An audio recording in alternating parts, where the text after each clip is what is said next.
Devo dire che Hollywood non era quello che immaginavo. Ehm, Ho capito che la industria del cinema è cambiata molto dai tempi di Morricone, chiaramente. Mm. E sono veramente pochi i compositori che riescono a esprimersi con il loro linguaggio nel cinema Mm. americano. Io ho capito che per me non basta fare musica, io voglio fare la mia musica.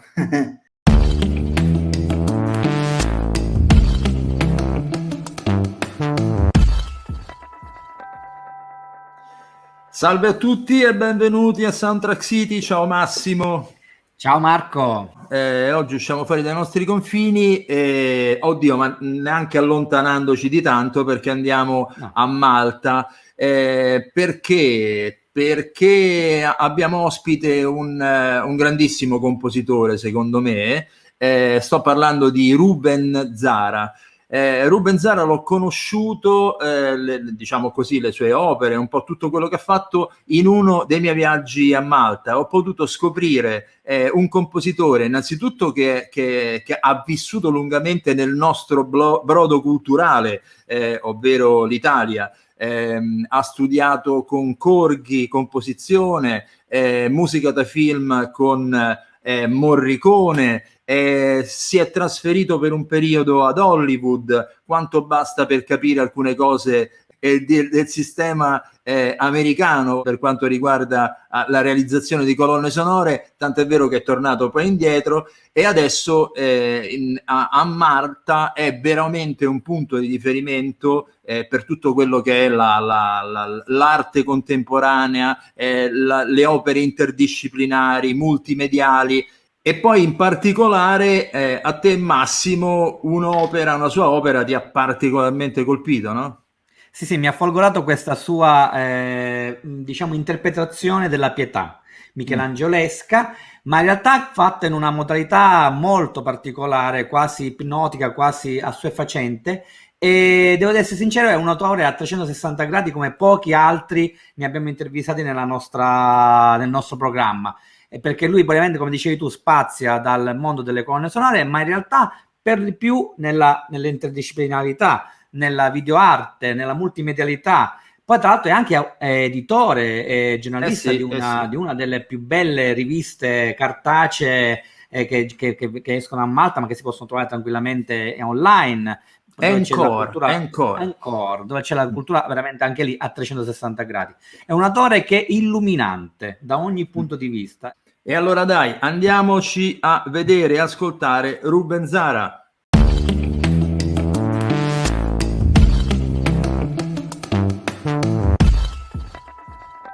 Salve a tutti. Ciao Marco. Ciao Massimo e benvenuti a questa nuova puntata di Soundtrack City. Oggi, caro Massimo, diciamo che veniamo quasi dalle tue parti perché... Sì.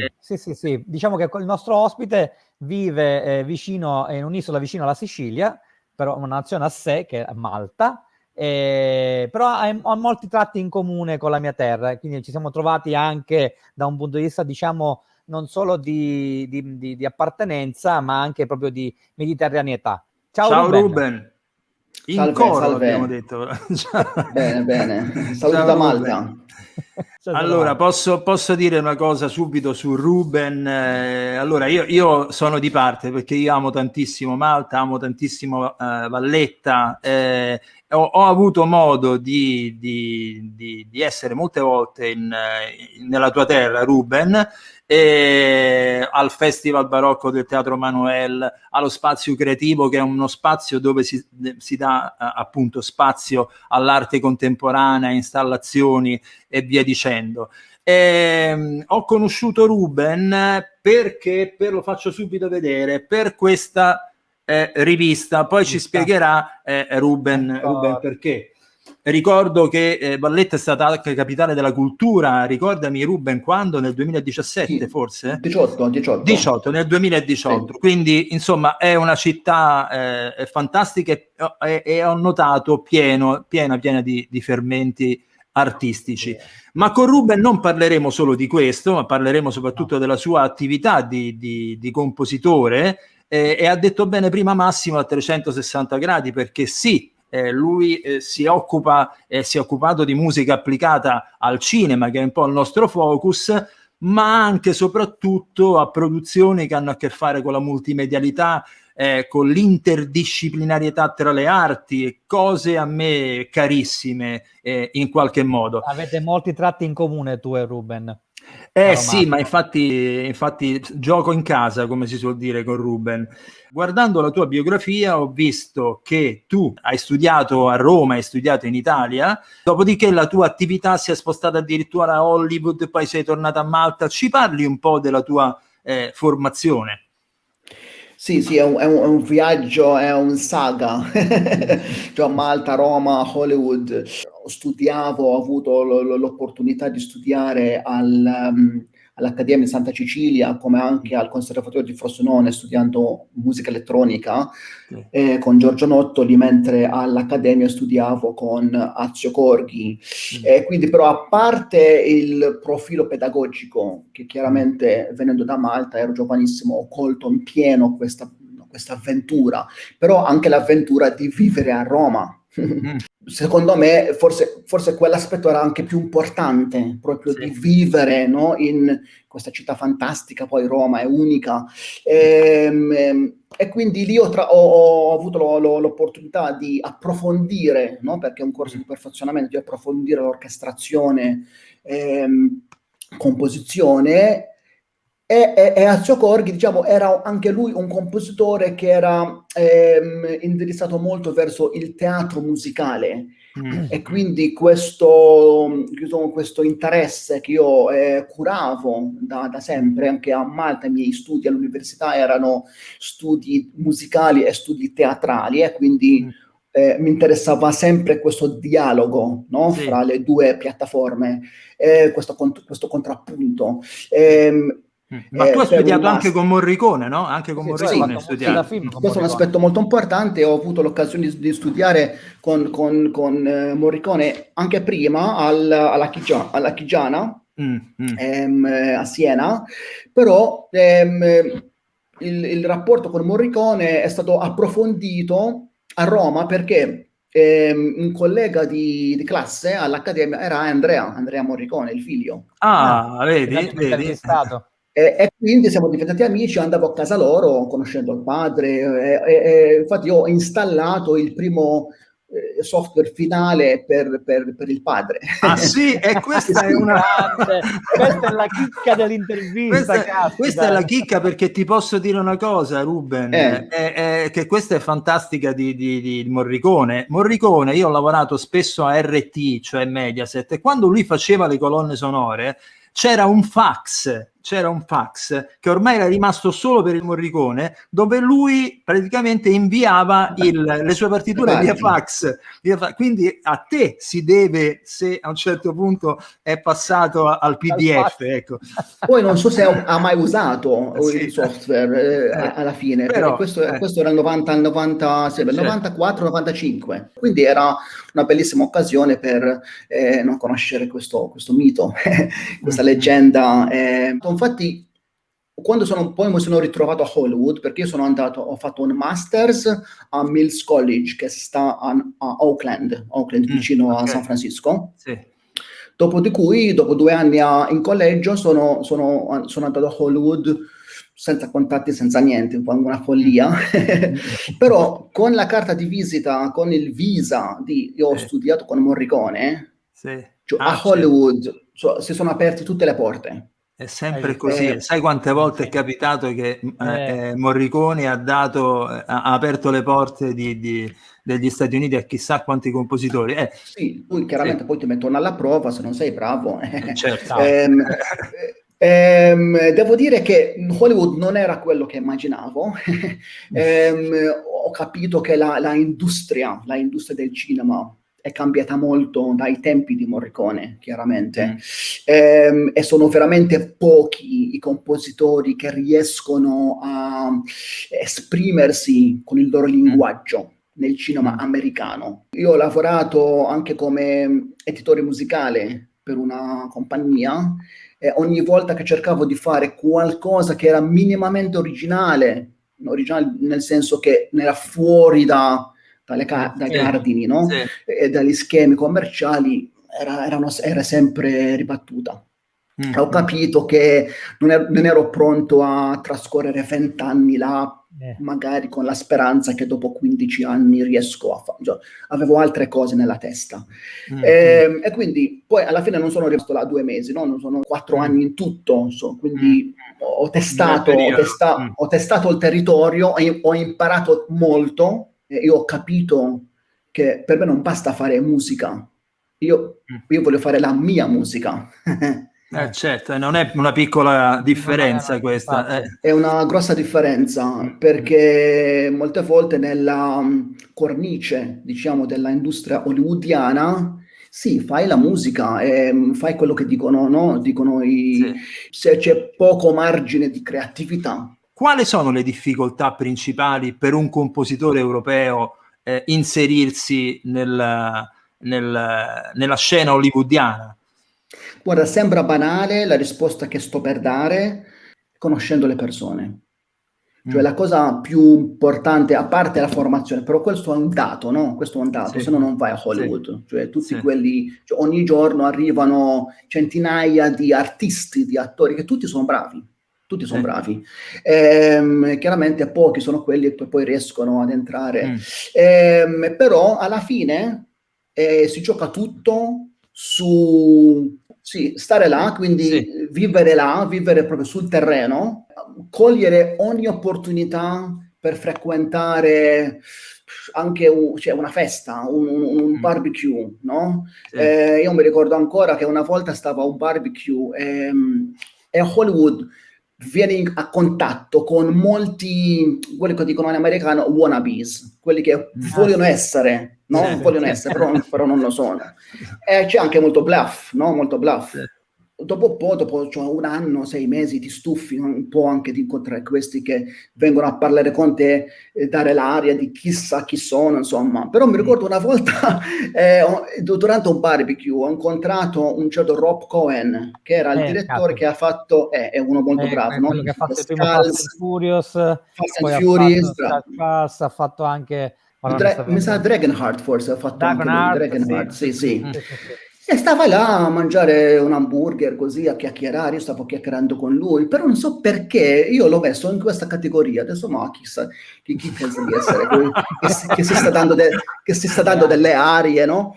Allora niente, mi ha dato il suo biglietto da visita e io quando sono tornato a casa, perché io vivevo in una casa, c'erano altri 3 artisti che abitavano là, ognuno chiaramente nella sua stanza.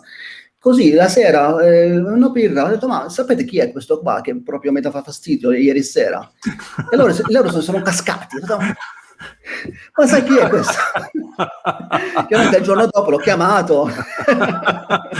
E avevi un altro tipo di approccio il giorno dopo. Sì, chiaramente. Però per dire che è solo così. E infatti io sono alla fine, insomma, lavoravo per una compagnia che ha firmato anche il mio visto. No? Perché io avevo un visto da studente, però che poi mi hanno dato un visto che si chiama O1, che è un visto molto particolare che danno solo ad atleti e artisti. Ma ti devi personalizzare, cioè come dici tu, se tu hai voglia di fare la tua musica e di esprimere la tua arte, in America, diciamo, o hai una botta di fortuna e riesci ad essere te stesso, come è capitato a una buona parte, parlo di Sply e molti altri, però o se no diventi facente parte di un'industria e ti amalgami totalmente a tutto quello che è quella musica lì, un tot al chilo, basta. Sì, guarda, e devo dire che per alcuni va bene, no? Ci sono compositori che sono anche felici, no? Di fare questo gioco, di fare questo tipo di musica, di scrivere, però non tutti, insomma, alcuni sì, alcuni no, insomma, io non facevo parte di questa categoria e volevo fare altro. Ecco, in questo senso, che vantaggio ha vivere in una realtà che non è certo quella hollywoodiana? Per me il vantaggio di vivere in un posto come Malta, di tornare a vivere a Malta dopo 4 anni a Roma, 4 anni in America, era di decidere il mio ritmo. Ci sono delle città che non ti permette di decidere il tuo ritmo di vita, non solo di lavoro, ma di vivere. La città che ti obbliga di vivere in un certo modo, no? Quindi Malta mi permette di vivere più a mio ritmo, che vabbè, a Malta produco, però poi io porto i miei progetti ovunque, no?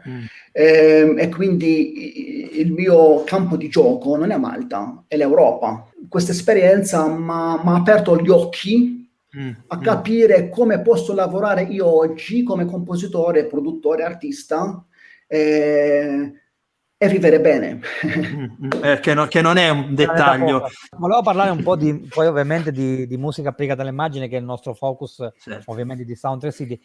Cosa ti è rimasto un po' dell'insegnamento delle lezioni anche alla Chigiana con Morricone da un punto di vista proprio di approccio nei confronti della musica per le immagini? Una che mi era messa impressa era la flessibilità e la capacità di scrivere qualsiasi genere. E questa è una cosa che non insegna l'accademia musicale, no? E l'accademia musicale, specialmente la scuola, per esempio la scuola di Donatoni, no? O la scuola comunque dei compositori di quel periodo, giocano tutte le carte su una tipologia di estetica, escludendo tutte le altre, e devo dire con un atteggiamento anche di superiorità, che gli altri generi sono inferiori, cioè, che secondo me non esiste, insomma, perché ci sono capolavori in qualsiasi genere e c'è da imparare, secondo me, da tutti i generi.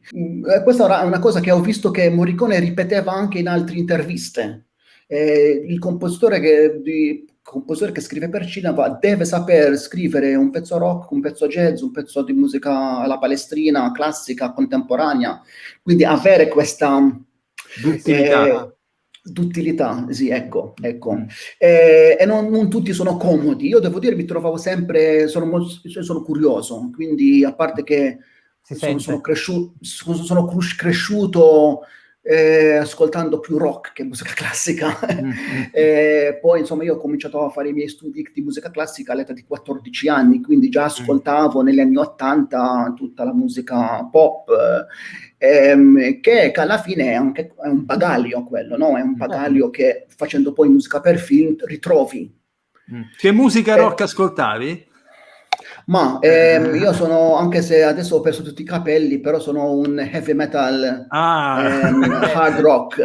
Sei un metallaro. Okay. Sì, sono un metallaro, bravo, sì, mi sfuggeva la parola. Mi piace il Dream Theater. Il Dream Theater, sì, allora, lo Dream Theater, per esempio, io ritrovo la stessa complessità che c'è in Stravinsky, che c'è in Dream Theater. È vero. Infatti ho avuto qualche volta, perché esiste un po', no, questa cosa che nel mondo della musica classica di snobbare la musica jazz o la musica rock.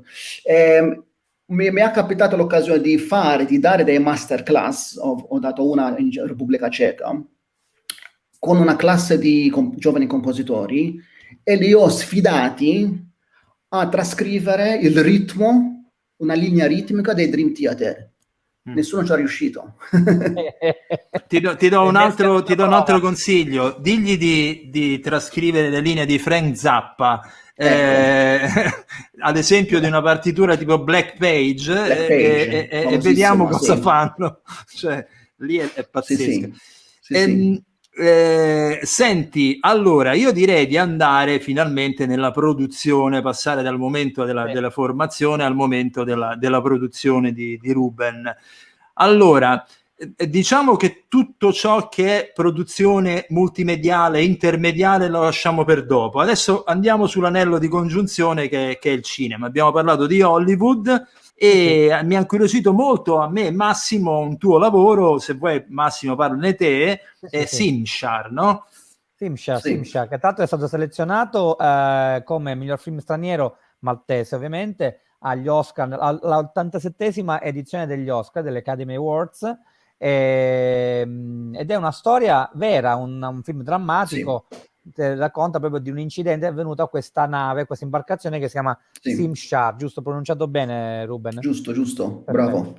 Ed è un film del 2014. Ho ascoltato la tua colonna sonora, di cui tra l'altro si possono sentire degli stracci o interi pezzi nel tuo sito ufficiale, e l'ho trovata molto aderente alla tipologia di dramma e di film da storia vera che ha commentato. È comunque un uso dell'elettronica anche con pochi strumenti, però l'ho trovata molto efficace. Se vuoi raccontarci un po' com'è stata questa esperienza di questa storia drammatica. Certo. Allora, come dici giustamente tu, Massimo, sì, è una storia vera. Praticamente il nonno, il padre e il figlio di 7 anni, mi sembra, sono usciti, sono pescatori, no?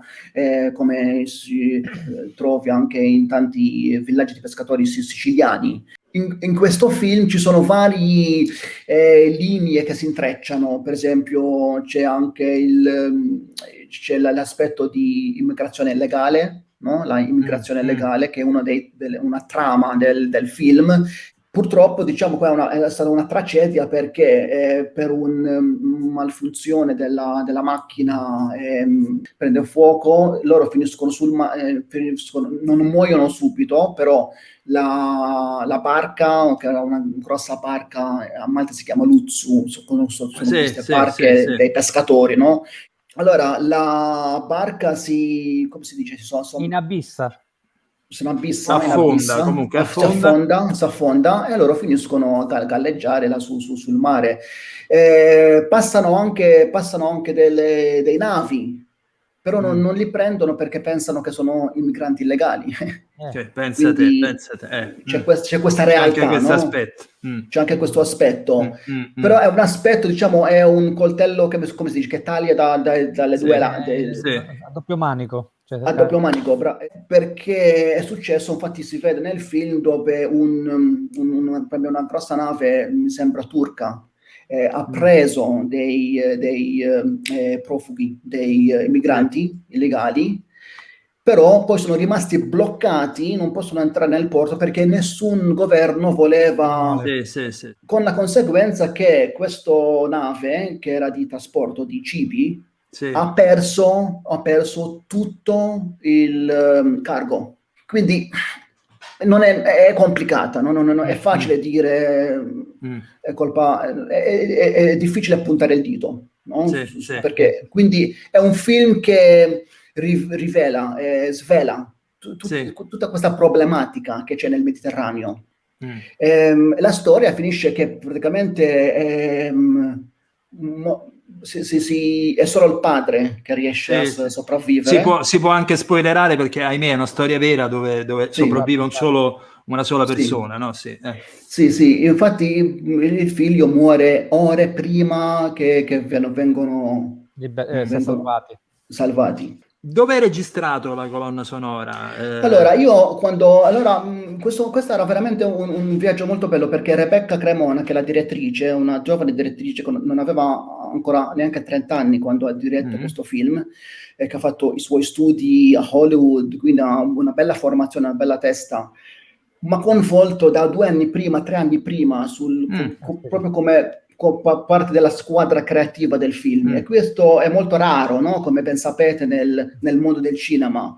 Molte volte il compositore è l'ultimo anello nella catena, mentre, essendo anche una storia con le radici proprio nella cultura maltese, che è una delle cose che per me è anche molto importante, di cui anche ho ricercato, allora potevo dare anche il mio input, sempre da una prospettiva musicale, però che andava a riflettersi anche sulla trama, no, dei componenti. Io ho deciso, allora volevo utilizzare strumenti veri, quindi anche se chiaramente c'è una traccia di musica elettronica, però volevo, per la autenticità, volevo proprio quella materia grezza, no? La materia prima del quartetto d'archi che si sente. Quartetto d'archi, fisarmonica, chitarra e un po' di percussioni. Ho deciso di limitare la mia palette dei colori su quella gamma. l'approccio era proprio poi quello classico da un punto di vista di creare dei temi, quindi ho seguito lì il modello quasi morriconiano, Sì. no? Di avere proprio dei Dei temi, temi, dei leitmotiv. anche melodici, no? Che sono belli, dei cantabili proprio, però con anche delle sfumature che vengono dal percorso di musica di musica contemporanea. Quindi, come ben sapete, ovviamente nella musica per film ci sono molte occasioni di sviluppare delle trame che possono essere astratti, no? Perché vanno a mettere in rilievo delle emozioni. E quindi stanno là a sostenere una scena e magari il pubblico neanche se ne rende conto che c'è un suono, che c'è una musica. Senti, un'altra domanda tecnica. Dunque, Malta dal punto di vista, diciamo, logistico e produttivo è da un po' la patria di varie location, sono stati girati vari film, peraltro è stato girato l'Isola delle Rose, se non vado errato, hanno in una piscina enorme. Sì, è proprio una piscina per il cinema. Mediterraneo, sì. Hanno girato anche Pirati dei Caraibi, Troy. Sì, esatto. Infatti è fra una dei più importanti, sì, è fra una dei più importanti nel mondo del cinema perché è stata costruita proprio sul Mediterraneo, no? A filo di mare, e sì. quindi lo sfondo è proprio al mare, quindi c'è proprio questo valore aggiunto. Ecco, quindi dal punto di vista strettamente cinematografico, ormai Troy, me ne vengono in mente Popeye, Sì. e me ne vengono in mente tanti altri di film girati a Malta. Dal punto di vista Il Gladiatore. Dal punto di vista invece musicale, ecco, studi di registrazione, di post-produzione, ce ne sono? Questa è una domanda molto intelligente e anche informata, perché vedo che sai molto bene il territorio dell'industria, conosci molto bene questo mondo. Perché allora, per la maggior parte a Malta è stata, diciamo, un location, no? Un location, quindi anche sembra la prima o la seconda stagione di Game of Thrones non è stato girato, e vengono a Malta per un tipo di location particolare, un po' il barocco, no? Quindi per dei film d'epoca dove cercano proprio quella quella della pietra globicerina, quei colori, anche per esempio Count of Monte Cristo, no? Il Conte di Monte Cristo. Ci sono fra i più belli, delle scene più belle, delle riprese più belle di Malta, come Marsiglia, dell'epoca, perché oggi Marsiglia, se lo vedi, è tutta contaminata, mentre il porto grosso di Malta, il porto grande di Malta, è rimasto tale quale, e quindi c'è veramente un profilo storico fantastico. Poi voglio ricordare un aneddoto che tutti quanti magari sanno, ma gli altri no, che Oliver Reed purtroppo a Malta è anche morto durante le riprese di Gladiatore. Esatto. Gladiatore, esattamente. E c'è un pub, se non vado errato, dove lui è. Sì, certo. Quindi, infatti adesso il pub è noto per quello. Tra l'altro purtroppo è venuto giù uno degli elementi naturalistici più belli di Malta nella zona del mare, che tra l'altro era entrato storicamente in molti film, tra cui anche Scontro di Titani, un film l'arco famosissimo. Noi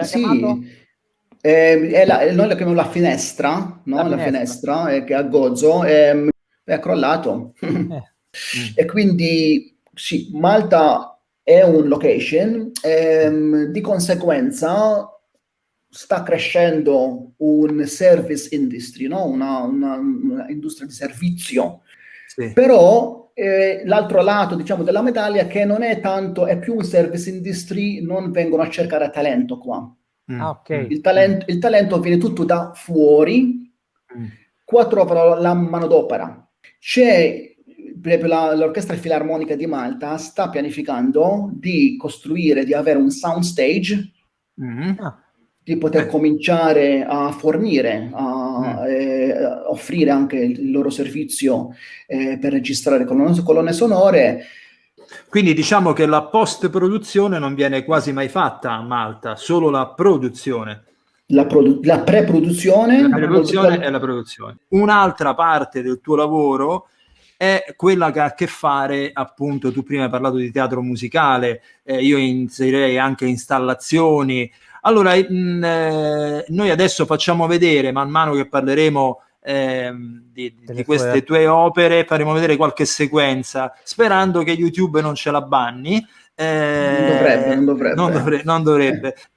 Io però sono stato attratto da Parade perché io sono amante di Erik Satie, e qui mi parli un po' di questa messa in scena. Sì, ecco. proprio per sottolineare la tua introduzione, Marco. Infatti colgo anche l'occasione di ringraziarvi per questa opportunità, perché per noi compositori è sempre una bella occasione avere una vetrina di comunicare con il pubblico, quindi grazie di questa opportunità. Grazie a te. Parade, allora, la dico, a me non basta fare solo il compositore, no? Sì.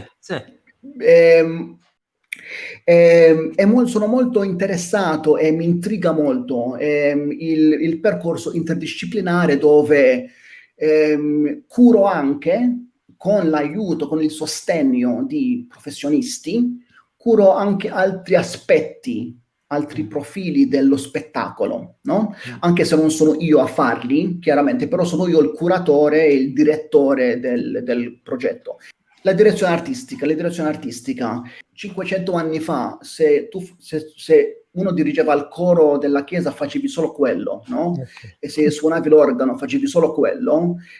Oggi, per il contesto e lo sfondo che viviamo, molto multimediale, troviamo personaggi come, per esempio, non so se conoscete il compositore olandese Michel van der Aa.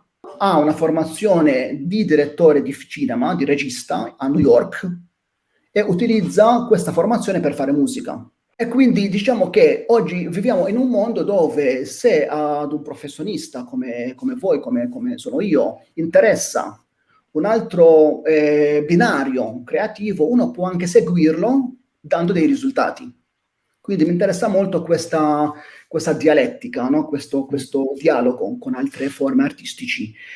E quindi questo interesse mi porta anche a produrre opere che non sono mie di musica, ma che mi interessano per qualche altro motivo.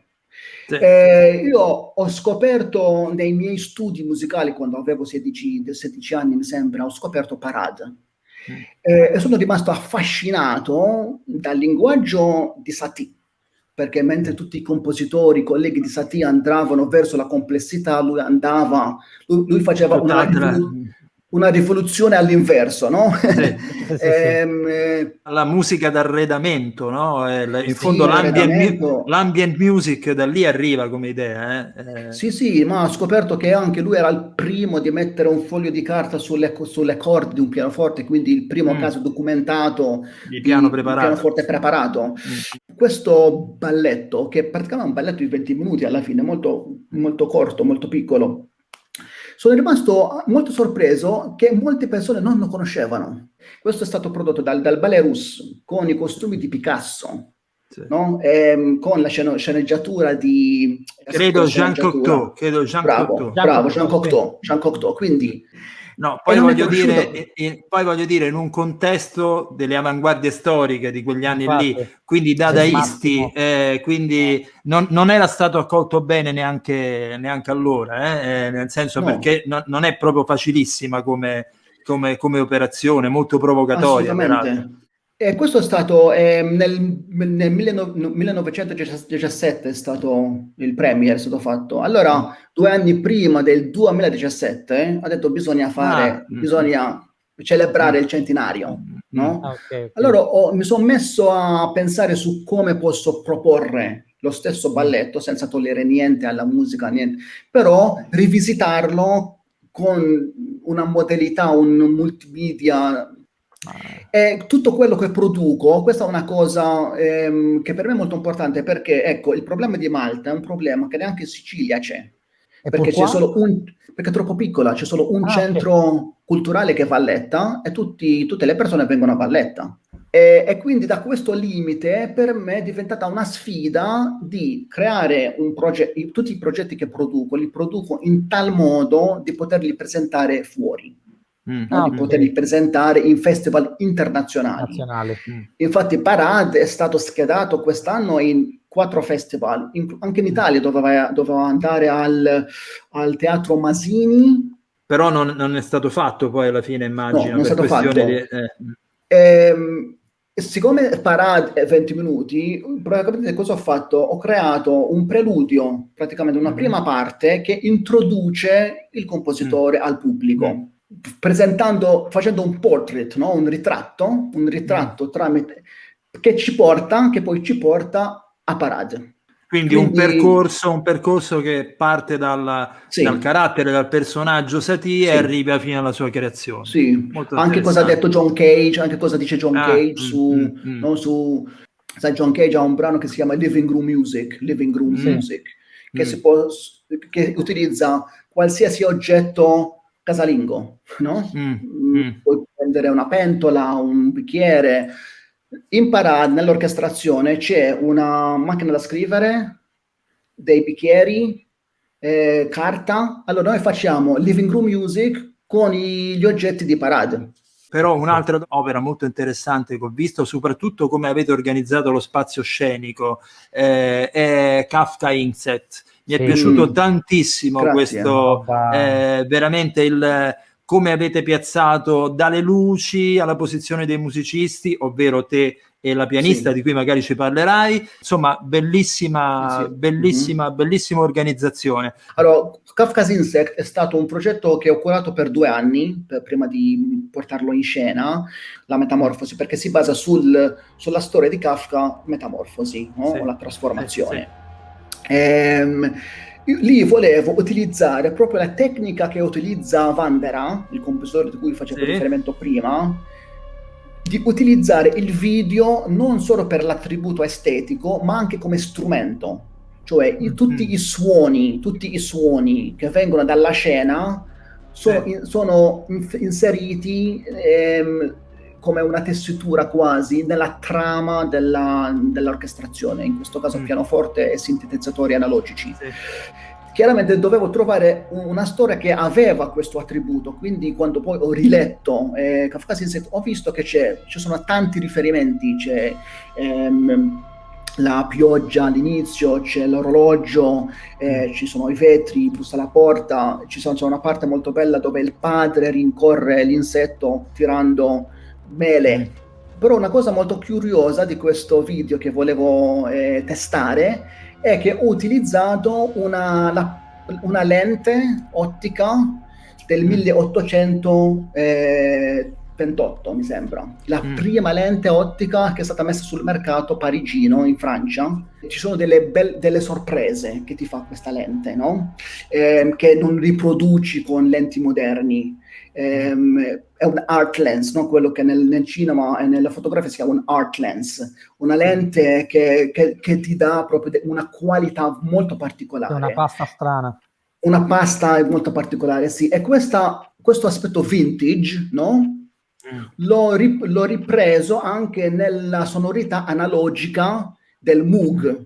Io ho utilizzato il sintetizzatore degli anni 60, il Moog, proprio perché quelli che uno può considerare errori, no? Come anche nell'ottica, no? Degli errori, in realtà sono delle qualità. E la messa in scena, come ha detto bene Marco, la messa in scena pianoforte e sintetizzatori sui 2 lati del palco, poi questa sfera, no? questo schermo sferico, e quindi tutto il video viene proiettato ed è stato anche girato e pensato in questo modo, non su uno schermo piatto. Ho utilizzato invece questa warp, no? Questa presenza, no? Questa presenza sferica di 2 metri, che è uno schermo gonfiabile che è stato fatto proprio per me in Cina, ho ordinato apposta, e quindi anche per viaggiare gonfiabile, entra in una valigia e posso presentarlo. Comunque posso dire una cosa, capirai Massimo perché Ruben io l'ho voluto assolutamente, perché percepisci quello che ha detto lui prima, cioè è un compositore che non fa solo il compositore, ma è un artista multimediale a tutti gli effetti, e da questo punto di vista secondo me rappresenta proprio l'artista secondo me moderno, contemporaneo. Io adoro particolarmente il concetto di sinestesia. Si parla di parade, delle avanguardie storiche che sono stati i primi a fare un tipo di lavoro intermediale di quel tipo lì. Senti Ruben, starei a parlare con te ore e ore su tutto questo. Guarda. Sì, infatti Ci ritroviamo a Roma. Ci ritroviamo a Roma, no? Poi ti faccio vedere quando feci io dei lavori simili, però con le proiezioni immersive, con la realtà virtuale, che lì si apre tutto un altro mondo molto, Certo. molto interessante. Ma a questo punto io vorrei, guarda che faccio adesso, dove vado a parare. Ah, che meraviglia. Allora, questa è la Pietà. allora, questo è un fermo immagine, dopo vi faremo vedere qualche altra cosa, insomma. Movimento. Questa La Pietà, questo progetto di videodanza, questa new entry nelle opere di Ruben, provoca assuefazione, lo dico già, è una droga visiva, è un ipnotico sprofondamento nell'arte non solo di Ruben, ma nell'arte proprio moderna, dove si mescola in maniera intelligente il classicismo col modernismo. In Ruben c'è tantissimo impressionismo tedesco, infatti io in lui ci rivedo l'impressionismo tedesco e le silly symphonies disneyane. L'uso quasi una sorta di Mickey Mousing, però visivo più che sonoro, anche se in realtà vi è anche il suono stesso. Grazie Massimo, mi fai troppi onori. No, quando una cosa è bella bisogna dirlo, è inutile. Raccontaci questa La Pietà. Allora, innanzitutto, questa è proprio l'ultima cosa che ho prodotto. In realtà doveva essere una video installation in un luogo che ha menzionato prima Marco, al Spazio Creativo. No? Era pensato proprio, infatti avevo già fatto tutti i test proprio il giorno prima di andare in scena al Spazio Creativo, c'era il lockdown a Malta, quindi proprio il giorno prima, però l'ho lanciata su YouTube con feedback molto molto belli, fra cui forse la più bella proprio la vostra, questa occasione. Allora, erano questi ultimi anni, questa idea, questo profilo estetico di capovolgere il sesso, no, sulla Pietà, di avere il nudo, una donna, e diciamo la figura seduta con tutte le pieghe, no, del mantello, di essere l'uomo, il Cristo, no? In inglese dice haunted me. Sì, ma mi stregava, rimaneva là. Non potevo liberarmi da questa cosa prima di produrla. Era un'ossessione, quasi un'ossessione, sì. Mi ci è voluto un po' di trovare anche il formato giusto, no? Perché quando uno ha un'idea estetica, poi quando poi chiaramente conoscevo il medium relativamente nuovo del video dance, cioè danza pensata per il video, no? Così puoi far vedere anche dei close-up. No? Sì. Dei close-up, perché chiaramente i ballerini sul palco tu non puoi mai vedere l'occhio, no? Non puoi mai vedere l'espressione del viso più di tanto, mentre il video ti dà quella possibilità che nella coreografia includi dei momenti molto intimi che solo il video ti dà. Però questo volevo farlo io come voglio io, no? Senza avere nessuna interferenza, perché era una cosa personale, chiaramente, che adesso voglio condividere con tutti. Come faccio sempre, come ho fatto per Satie, come ho fatto per Kafka, faccio molto ricerca prima, ho studi, anche proprio i scritti di Giorgio Vasari, per esempio, sulla Pietà su Caravaggio. Ho scoperto anche tanti fotografi, no, che hanno fotografato la Pietà, e fra cui ho scoperto la prospettiva, per esempio, dall'alto. A me mi intrigava proprio questo contrappunto, chiaramente di rivolgere i sessi. Però una cosa molto curiosa, molto bella che ho trovato nella mia ricerca è che anche Vasari dice, no, il Cristo è un giovane nel suo splendore, è un corpo atletico, non ci sono indicazioni di passione, di tortura. C'è chiaramente, ovviamente tutti sanno che la Madonna, no, è giovane, non può avere 50 anni quella Madonna. Infatti Michelangelo che ha citato Dante, no, dicendo figlia del tuo figlio, no, nel canto del paradiso, la Madonna che è più giovane del figlio. no? Figlia di tuo figlio. Quindi poi ho fatto una riflessione, cioè se guardando la pietà, no? Se uno può, che è impossibile, per un momento sospendere il bagaglio religioso, cosa vedi? Vedi una coppia della stessa età, un corpo che è sdraiato sulle gambe di un amante, perché hanno la stessa età, addirittura lei sembra più giovane di lui. E quindi nella coreografia volevo sviluppare questo rapporto fra questi due giovani, no? Che sono abbracciati in un dialogo di amore, che può essere tenero, può essere anche erotico.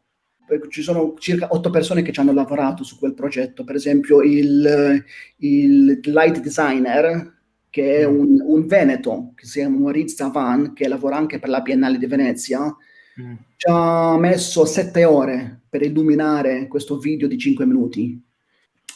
Chiaramente ho trovato anche una costumista che mi ha rifatto, no, il costume della Madonna, però cambiando alcuni riferimenti. Chiaramente non potevo non mantenere la striscia, no, che si chiama, dove ha firmato Michelangelo.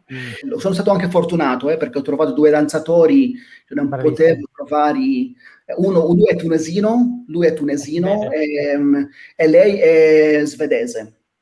Sì, questo progetto è nato per essere video dance o anche avere un'espressione dal vivo? Grazie per questa domanda, perché un altro aspetto di questo progetto è che questo progetto è l'abbozzo, no? Un po' di un progetto più grosso che mi piacerebbe fare, un progetto molto ambizioso, dove riportare in scena tutte le 14 stazioni della croce, no? Allora, alternando fra live dance, quindi danza dal vivo, e video art. Però mi hanno contattato tipo 6 festival internazionali di danza che vogliono mettere in scena, cioè non mettere in scena, far vedere questo video. Però un festival di Estonia, di Estonia, mi ha proposto una coproduzione per la Settimana Santa del 2023, di lavorare con un gruppo di danza professionale di Estonia e fare tutto il progetto. Sì. Però poi tutto l'editing lo faccio io, questa è una cosa. Io sono tornato a scuola 10 anni fa, ho fatto un corso di video editing. In questo caso, per come uso il video, l'editing fa parte della composizione. Per me sono parole queste, capisci? Dal momento che si dice, no, che lo specifico filmico poi è il montaggio, ti pare che chi lavora con la musica non deve mettere mano al montaggio, anzi, anche perché chi lavora col montaggio mette mano spesso alla musica. Senti Ruben, quel poco di spazio che è rimasto io lo vorrei proprio per parlare di quest'ultima cosa, che è questa rivista che ho fatto vedere, no? Encore, l'hai fatto vedere ancora, perché ancora, vediamola. Esatto, in questo tuo essere artista, diciamo così, globale a 360 gradi, c'è anche dentro in qualche modo l'editore, addirittura il divulgatore d'arte, e questo secondo me è una cosa bellissima. Chi va a Malta, questo è l'ultimo. Ecco, esatto. E io ripeto, una delle cose che mi ha stupito arrivata a Malta è vedere questa rivista che trovi un po' gratuitamente, un po' ovunque, ma di una qualità speciale. Grazie. Ci parli un po' di questa esperienza? Volentieri, perché allora io sono proprio il pubblicatore proprietario di questa rivista. Infatti questo era un sogno che avevo, perché mi dava fastidio che a Malta non avevamo una rivista d'arte, no? Di performing arts, non di arte visiva, ma di tutte le arti. Proprio di solito, diciamo, qual è il modello economico? Vendono la pubblicità vendi la pubblicità e sostieni la stampa, no? Certo. Allora, per il mondo dell'arte, almeno a Malta, dopo un po' non trovi più pubblicità. Non è come lo sport, no? Per esempio, che magari ho testato anche lì, ho deciso, siccome conosco un po' tutte le strutture, cioè l'orchestra nazionale, il teatro nazionale, tutte le organizzazioni di arte a Malta, quelli pubblici e quelli privati, ho detto, ecco, invece di vendere pubblicità, perché non creo una pubblicazione che rimane mia, così posso garantire la qualità, perché se la affido a qualcun altro magari non ho più controllo sulla qualità. Creo una rete di partners, no? The partners, che sono queste strutture. E loro hanno delle pagine loro nella rivista. Io quindi praticamente ho creato un